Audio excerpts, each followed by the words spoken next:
And Trump has also announced plans to shift funds away from the EV incentives and instead prioritize securing China-free battery supply chains, as you have pointed out. And so it's basically about emphasizing more lithium mining but less electric mobility.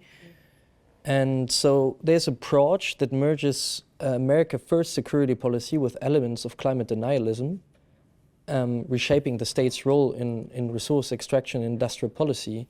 So I wonder how this sort of mineral endorsement of Trump fits into your framework of the security sustainability nexus. Yeah, well, the Trump government in 2016 is the government under which we got the beginnings of this security sustainability nexus, right? And it might sound a little weird to say that because Trump doesn't talk about sustainability very much. However, he laid the groundwork through primarily executive orders, but also some discourses that his cabinet members started to articulate as well for this, like, we need to bring mining back to the US type of thing, right? And especially critical minerals, right? We're really focused on these minerals that have this kind of almost dual use, like they're economically important, they're also important to the new energy sectors, but they also have security implications from the state's perspective, right? So he really promoted this expansion of domestic mining.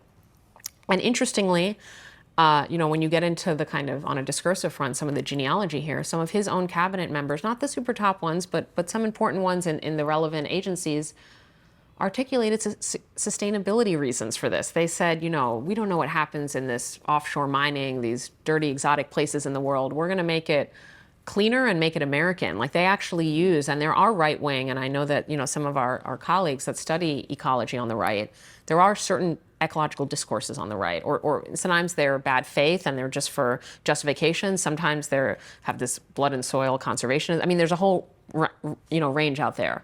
But, and the Zetkin Collective, of course, focuses a lot on that. But what I'm saying is that, the political origins of this onshoring shift, approximately, not going all the way back to the 70s, are under the Trump government, right? So, and then the Biden government more explicitly layers on the kind of added energy transition goals and climate goals as well. But, I think part of what this all reveals is just, again, how malleable, how politically capacious and how useful the category of critical minerals is. Critical minerals, right?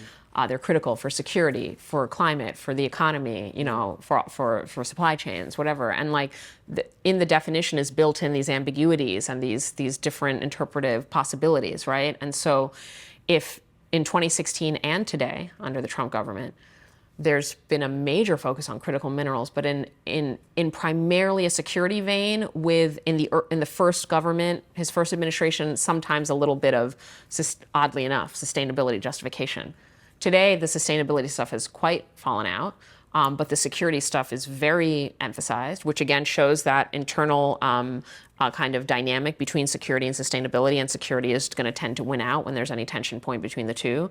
And so Trump is very comfortable promoting much more resource extraction in the US, which is really core to his political coalition, fossil capital, but also mining capital, right? And he's very comfortable with this, with disconnecting it from the green goals and with doubling down on the security goals and the kind of antagonistic geopolitical goals, right? And so,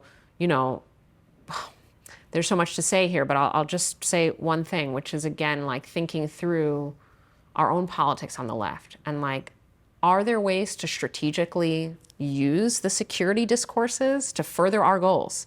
Or does that always feed the return of actors such as Trump? Like, does it just feed militarism and bellicosity to kind of frame climate as a security issue and therefore frame lithium mining and these supply chains as good for national security? Or can we savvily kind of use those discourses while not falling into the obvious pitfalls of the fundamental, like, actual asymmetry between state security and the state's commitment to sustainability, right? So I think it raises questions for us going forward, us, the left. I mean, just speak broadly, but I think that it shows a lot about the through lines from Trump to Biden and to Trump currently.